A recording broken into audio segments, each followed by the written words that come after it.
Classification of organism. Okay, बातें करते हैं क्लासिफिकेशन क्या होता है।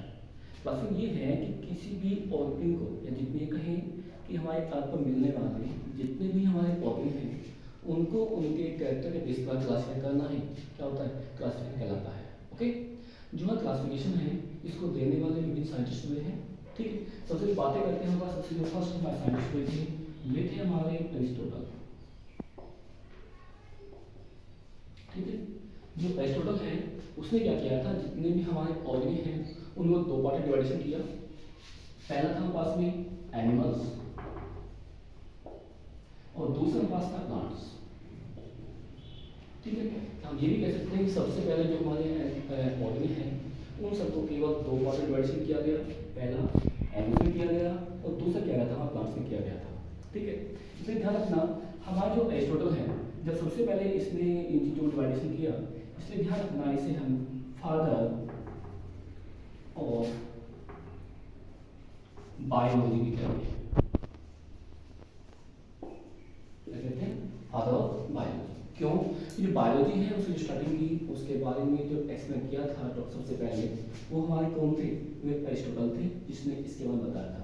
ओके, आफ्टर दैट जैसे डिस्कवरी चलती रही उसके बाद में हमारे 1758 में एक साइंटिस्ट आए जिसका नाम था लिनियस। ठीक है, इसने क्या किया, इसने भी एरिस्टोटल के बेस पर ही जो हमारे ऑर्गन हैं उनको केवल दो पार्ट में डिवाइड किया था। पहला क्या था उसने क्या रखा, पहला क्या इसने भी एनिमल्स ही रखा। दूसरे में क्या किया, इसने भी वही डिवाइडेशन किया, क्या प्लांट्स में डिवाइडेशन किया था। कब किया था ये, 1758 में किया गया है। किसके थ्रू किया गया है, आपकी लिनियस की। जो हमारे लिनियस है, लिनियस का जो पूरा नाम है कार्ल वॉन लिनियस है, जिसे हम कैलस लिनियस भी कहते हैं। ओके, इसलिए ध्यान रखना है हमारे जो जिसकी आज मानते हैं, जो भी पढ़ते हैं कि हमारे ये क्लासिफिकेशन है उसका जो बेस पढ़ेंगे कि अब हम इसके बेस से पढ़ते हैं, किसके, लिनियस के। इसलिए ध्यान रखना क्लासिफिकेशन फादर है, जिस प्रकार से हमारे बायोलॉजी फादर कौन है, एरिस्टोटल है, उसी प्रकार से जो क्लासिफिकेशन है उसके जो फादर हैं उसके फादर कौन कहे जाते हैं, लिनियस कहे जाते हैं। कौन कहे जाते हैं, लिनियस। आप पहले बताया गया नाम क्या है इनका, कार्ल लिनियस, जिसे हम कैरोलस लिनियस भी कहते हैं। ओके, ठीक है, अब हमारे पास में क्या हुआ 1758 के बाद में आगे 1886 में एक न्यू साइंटिफिक डिस्कवरी चली जिसका आपके पास नाम था हैकल। इसका नाम क्या था, हैकल। इसने क्या किया कि जो हमारे एनिमल्स हैं, प्लांट्स हैं, इसको ही क्या किया, इसको मॉडिफाई किया और मॉडिफाई करने के बाद में सेलुलर बेस पर क्या एक तीसरे किंगडम का डिस्कवरी की जिसका नाम रखा गया क्या, प्रोटिस्टा। क्या रखा, प्रोटिस्टा। तो यहाँ देखा जाए कि 1886 तक हमारे जो किंगडम बन गए हैं वे हमारे 3 किंगडम हो चुके हैं। पहले कितने थे, 2 थे, कौन कौन से, एनिमल्स, प्लांट्स।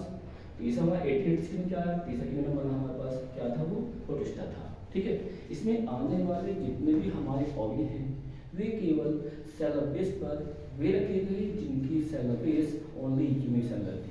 कैसी थी, यूनिसेलुलर, which means that कि इनकी बॉडी का जो फॉर्मेशन है केवल 1 सेल से हुआ है। ओके, वे किस में रखे गए आपके, वे रखे गए यहाँ पर। साथ ही साथ ध्यान रखना है इसमें आने वाले जो हमारे ऑर्गन हैं उसके डिफरेंट कैरेक्टर और है, जैसे हम कहें कि न्यूट्रिशन है, हैबिटेट है, उस बेस पर क्या किया गया, इन्हें क्लासिफाई किया। बट सबसे मेन क्या रखा गया था, इसका सेलुलर बेस रखा गया। क्या रखा गया, सेलुलर बेस। जैसे जैसे में डिस्कवरी चलती गई इसके बाद में क्या हुआ, फिर आगे डिस्कवरी चली हमारी और इसके चलते 1969 में एक साइंटिस्ट आए जिनकी बेस रखे थे विटिकर। कौन थे, विटिकर।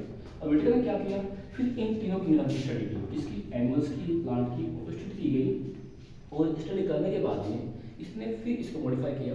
मॉडिफाई करने के बाद क्यों, क्योंकि इसमें मिलने वाले जितने भी हमारे ऑर्गन हैं उनमें कुछ ना कुछ डिफरेंटेड था और डिफरेंट होने के कारण से क्या किया, इसने 2 नए किंगडम की डिस्कवरी की, या कहें कि 2 नए किंगडम दिए। एक था हमारा फंजाई और दूसरा हमारा रखा गया मोनेरा। यानी कुल मिलाकर हम कह सकते हैं कि विटिकन में क्या था, पहले 3 किंगडम हमारे पास थे, एनिमल्स, प्लांट्स, पुष्टा।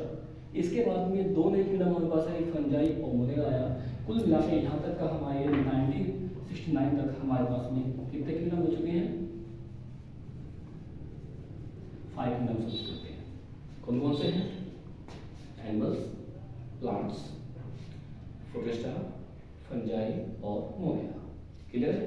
यदि हम तो आज जो पढ़ते भी हैं, आज भी क्या करते हैं, इन 5 किंगडम को पढ़ते हैं। ठीक है भाई, ये वाले प्लांट्स, प्रोटिस्टा, फंजाई एंड मोनेगा को पढ़ते हैं। ओके, इसके बाद क्या हुआ कि हम जानते हैं कि कोई भी डिस्कशन पास में है वो कभी खत्म नहीं होती, डिस्कशन चलती रहती है।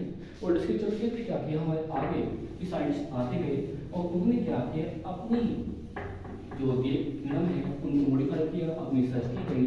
और सर्च करने के बाद में क्या हुआ, 1990 में एक साइंटिस्ट आए जिसका नाम था विज, जिसने क्या किया, इन 5 किंगडम को फिर क्लासिफाई किया। यह है कि अपने बेस पर क्लासिफाई किया गया और उसने उसे क्लासिफाई करने का काम क्या दिया, इसने इनको नाम दिया डोमेन्स। ठीक है, क्या नाम दिया इसने, डोमेन्स। और जितने भी ऐसे पेशेंट लिखा है, हमारे बेटे का हमारे पास आए हैं, एकल आए हैं, लीनियस आए हैं, इन्हें क्या किया, क्लासिफाई किया। इसी प्रकार से जो हमारे वीज थे, इसने क्या किया, 5 किंगडम को केवल 3 पार्ट में डिवाइड किया। इसे नाम दिया इसने 3 डोमेन्स ऑफ लाइफ। क्या नाम दिया इसको, 3 डोमेन्स ऑफ लाइफ दिया गया। अब 3 डोमेन्स ऑफ लाइफ जितने भी हमारे पास में किंगडम है, उसने क्या किया, उसने कौन कौन से डोमेन्स रखे, जो 3 डोमेन्स इसके पास थे। पहला रखा इसने आर्चिया, ये फर्स्ट इसका डोमेन्स था। सेकेंड डोमेन्स का रखा इसने, वो था आपका यूबैक्टीरिया। और तीसरा जो डोमेन्स इसने रखा है वो था यूकेरिया। ठीक है, तो जितने भी हमारे पास 5 किंगडम थे, जो 5 किंगडम हमारे हैं, उन 5 किंगडम को 3 डोमेन्स रखा। पहला आपके पास में आर्चिया हो गया, दूसरा आपका यूबैक्टीरिया हो गया, तीसरा आपके पास हो गया यूकेरिया हो गया। ओके, अब यदि बातें करें इनके सेकंड नेम, क्योंकि हमारे जितने डोमेन्स हैं इनके सेकंड नेम होते हैं, जिनसे विषय जानते भी हैं। जो आर्चिया है, आर्चिया को हम आर्चियोबैक्टीरिया कहते हैं। यूबैक्टीरिया हमारे पास में है, इसे बैक्टीरिया नाम जानते हैं। जो हमारा यूकेरिया है, इसे भी यूकेरिया कहते हैं। ओके, अब बातें करें तो क्या 5 किंगडम की, कि 5 किंगडम को 3 डोमेन्स में कैसे बांटा गया। जो हमारे आर्चिया है और प्लस यूबैक्टीरिया है, इसे क्या किया, इसमें केवल हमने एक किंगडम जिसका नाम था मोनेगा रखा। क्यों, क्योंकि यहाँ पर जो बैक्टीरिया के पास है, वायरसेस से भी सभी इसमें आते हैं, जिनके कैरेक्टरिस्टिक्स अलग अलग है। उसी में क्या किया हमने, इसको 2 डोमेन से डिवाइड किया। पहले एक आर्चिया रखा गया है और दूसरा रखा गया यूबैक्टीरिया रखा गया। ठीक है, तो एक किंगडम आपके पास कहाँ है, इसमें आ गया। और बचे हुए जितने आपके पास में 4 किंगडम है, उनको हम रखा क्या, वो रखा गया है इसमें यूकेरिया में रखे गए हैं। किसके थ्रू रखे गए हैं, विज के द्वारा।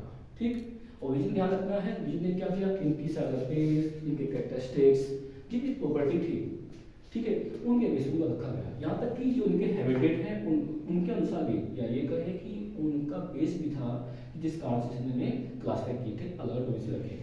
आज जो हम पढ़ते हैं, चाहे हम 11th पढ़ें, हम 12th में पढ़ें, या BSc पढ़ें, या किसी भी टॉपिक वाला पढ़ें, हमारा ध्यान रखना है उसमें हम इन डोमेन्स को पढ़ते हैं। और इस डोमेन्स के अंदर ध्यान रखना, हमारे जितने भी हमारे ऑर्गेनिज हैं, ठीक है, वे सभी हमारे इसी में आएंगे।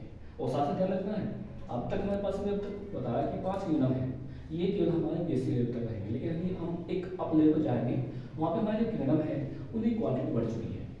बस ध्यान रखना है, एनिमल्स हमारे इसमें से आने वाले हैं, निकलने हैं, लेकिन उनका जो बेस रहेगा वो सब अलग अलग है, जिस कारण से हमने अलग अलग कर देंगे। वो हमारी हाई क्लास का है। ठीक है, हमारे BSc तक का या कहेंगे 11, 12 तो BSc में केवल हमारे पास में 5 किंगडम यही रहने वाले हैं। कौन कौन से हैं, plant, animals, protista, fungi and monera. Okay, thank you.